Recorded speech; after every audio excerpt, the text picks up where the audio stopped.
जय मावराई। ओम शिव शिवा आदेश आदेश, नवनाथ 84 सिद्धों का आदेश, परम पूज्य गुरुदेव का आदेश।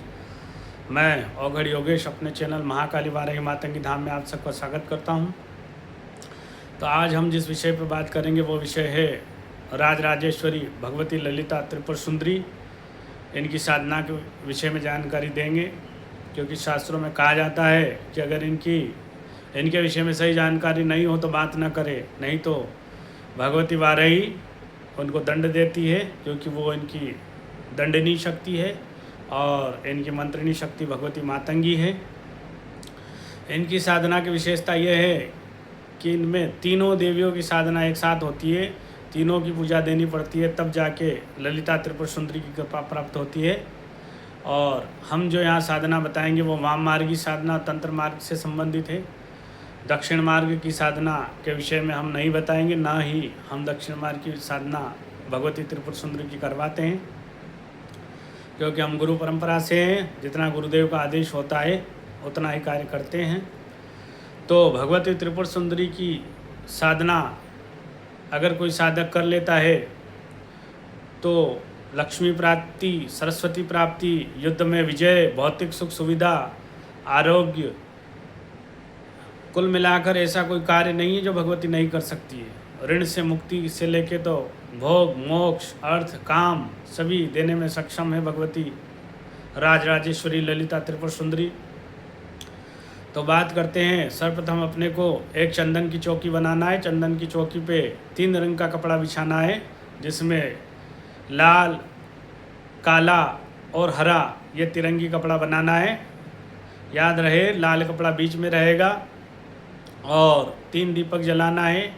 बीच में भगवती का घी का दीपक जलेगा और काले कपड़े के सामने भगवती वाराही का सरसों के तेल का दीपक जलेगा और माँ मातंगी का हरा कपड़ा जो रहेगा उसमें तिल के तेल का दीपक जलेगा। यहाँ पर माला अपने को नित्य 5 माला करनी है रात्रि में 10 बजे बाद। भोग में नित्य 3 लौंग, 3 इलायची, 3 काली मिर्च, 3 मूंगफली के दाने, 3 भुने हुए चने, थोड़ा सा गुड़ ये लगेगा। साधना 41 दिन की रहेगी। 41 दिन के बाद भगवती त्रिपुर सुंदरी का हवन होगा। हवन वाले दिन जो भोग लगेगा वो पूर्ण वाम मार्गी रहेगा, जो यहाँ पे नहीं बताया जाएगा। ये भगवती त्रिपुर सुंदरी की साधना पूर्ण करने के बाद यकीन मानिए आप ऐसा कोई कार्य नहीं जो भगवती त्रिपुर सुंदरी नहीं कर सकती। आपकी जो भी समस्त मनोकामना है वो पूर्ण करेगी। चाहे कर्ज से मुक्ति हो, चाहे बुद्धि हो, चाहे आदि व्याधि हो या शत्रुओं से परेशानी हो, हर रूप में भगवती कार्य करती है। यही काली बनती है, यही वाराही और यही मातंगी का रूप धारण करती है।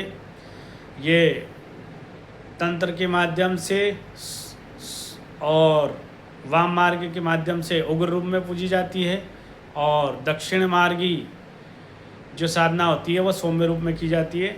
तो यहाँ पर वाम मार्गी साधना के विषय में हम बात कर रहे हैं। तो जो भी साधक और साधिका भगवती त्रिपुर सुंदरी की साधना करना चाहते हैं वो हमसे संपर्क कर सकते हैं। आपको बिल्कुल साधना करवाई जाएगी। चूँकि ये गंभीर विषय है, इसलिए इसमें सबसे पहले आपका पर्चा बनाना अनिवार्य होगा। तो आप अर्जी लगाएं, अर्जी के माध्यम से अपना पाप पुण्य चेक करवाएं, अपने पितरों की स्थिति चेक करवाएं, आप इस साधना के योग्य है या नहीं, क्योंकि ये साधना बहुत अद्भुत है। 10 महाविद्याओं में भगवती त्रिपुर सुंदरी का वैसे तो 3रा स्थान माना जाता है, लेकिन कहा जाता है कि 10 महाविद्याओं में मुख्य महाविद्या इन्हीं को माना जाता है। इनके विषय में बहुत कम लोगों को जानकारी होती है और कोई इनके विषय में ज़्यादा चर्चा करना पसंद नहीं करता है। पसंद नहीं करता है इससे मतलब ये है कि उनको जानकारी नहीं रहती है। और पुराणों में कहा गया है कि अगर जानकारी नहीं है तो इनके विषय में बात नहीं करें, नहीं तो दंड का भागी पड़ना, दंड भोगना निश्चित है। तो आज के लिए इतना ही, मिलते हैं अगले वीडियो में। जय माँ वाराही। आदेश आदेश।